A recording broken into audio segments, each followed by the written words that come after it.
All right, my friends, we're now going to pick up with some additional intercompany transactions that need to be eliminated. We've already looked at the idea that you can have intercompany inventory sales, and that was the most complicated.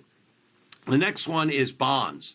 Now, with a bond, you're going to be dealing with the gain or loss on the retirement of it, and possibly the interest expense and interest income item on it.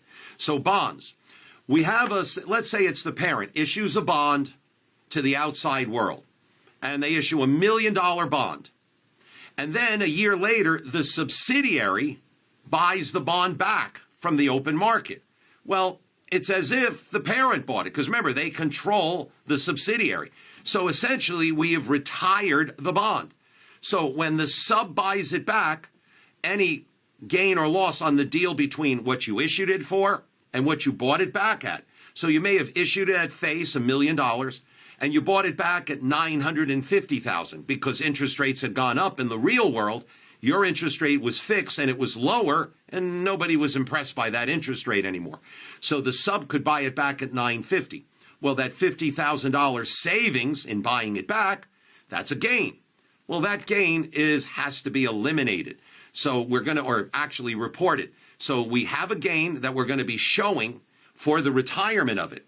And then we have to eliminate the bond, the investment in bond as an asset, and the liability for the bond. So we're going to take a look at this and show you how it's done. So first, if a parent and a sub, one of them issues a bond to the outside world, and then later on, the other entity buys it back from the outside world, it's considered retired.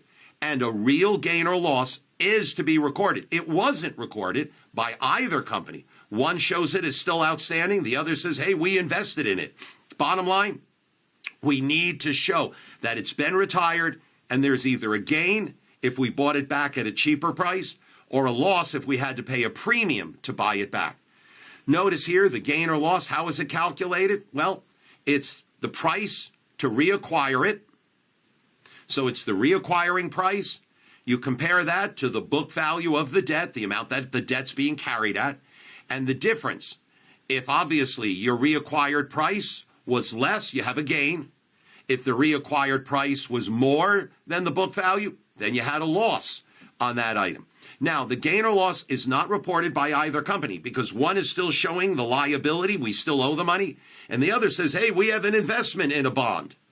So therefore, neither one considers it retired on their personal set of books. But it is recorded by creating this, there's that term, eliminating entry. Essentially, you're creating the gain or loss. So that's why I don't like the word eliminating. It suggests you should be getting rid of something. But essentially, you'll be reporting something that hasn't been shown yet. Now, remember, all intercompany account balances are eliminated. So the bond payable against the investment in bonds receivable is eliminated. And to illustrate this, let's take a look at the following. In this case, Garrity Corporation issued bonds, face value, carrying value of $300,000. The face is $250,000. So they sold it at a premium. The premium was $50,000. Remember, you always have to pay off the face. But why were they willing to pay $50,000 more? The interest rate was probably tremendous, and they wanted it, and so did everybody else. So they outbid everybody else so that they got the best interest rate on a note. So here's the journal entry when I issued it. When I issued it, I debited the cash I got, $300,000. I show the bond as a liability, $250,000 at its face, and then I show the premium, the extra money I got, because I'm going to pay a higher interest rate than normal. Now, the sub, say a year later, the sub buys that bond from the open market, and they bought it for $275,000.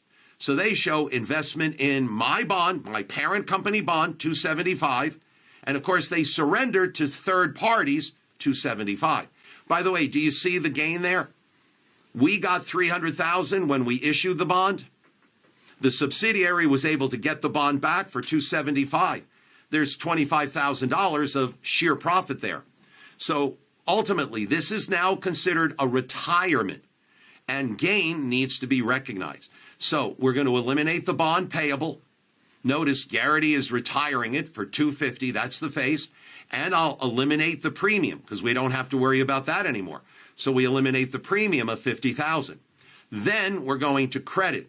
investment in Garrity bonds. That's the sub eliminating the asset that was on their books. Crediting the asset eliminates it. And the difference, the $25,000 savings in issuing it versus getting it back, that $25,000 savings is a reported gain. That does show up on the books and records. Well, what about interest? You have to eliminate it. One party is paying interest expense, the other party is receiving interest expense. The net is zero. So don't show it, eliminate it. And what about that amortization of that premium in my example, or it could have been a discount? That needs to be eliminated. The unamortized premium or discount, as you saw, was eliminated on that now retired intercompany bond. What about in subsequent years? In subsequent years, you're going to have to remember, where did all of this go? If it was an interest expense, it went to retained earnings. So the elimination for realized but unrecorded gains and losses on extinguishment would be adjusted to retained earnings in subsequent years. Now, what if there is a non-controlling interest? So one of the entities was non-controlling. That would be adjusted, but only if the bonds were originally issued by the subsidiary. So the subsidiary issued the bond, and we owned 80% of the company, 20% we didn't own. Now the parent buys it back, so that bond is effectively retired. And at that point, part of the gain, 80%, would go to the parent, 20% would go to the non-controlling interest. That's what they're talking about. So non-controlling would be adjusted if, and that's the real criteria, if the bond were originally issued by the sub, and of course, if there was a non-controlling interest. The next category we want to look at for intercompanies is the sale of land. This one's probably the easiest because obviously one party sold it typically at a higher price than its basis. They're going to report a gain, and the entity that bought it is going to write up the asset to what they paid. The asset is overstated, and the gain should be eliminated. So this is going to be unrealized gains that have to be undone because you don't recognize it until the land is sold to a third party. So the work paper entry to eliminate it is you eliminate the intercompany gain or loss. That's going to be shown, and then you're going to write the land back down to its original cost. Let's take a look at this set. Garrity sold land to their subsidiary for $200,000. The initial cost of the land to Garrity was $175,000. So think about that. $175,000 is their cost. They sold it to the sub for $200,000. So therefore, they claim a $25,000 gain. And of course, the sub is now showing the land not at $175,000, but at $200,000, what they paid for it. So therefore, notice on Garrity's books, we debited the cash for $200,000. We show the land as being sold. We get rid of it. It's off our books by crediting it for $175,000.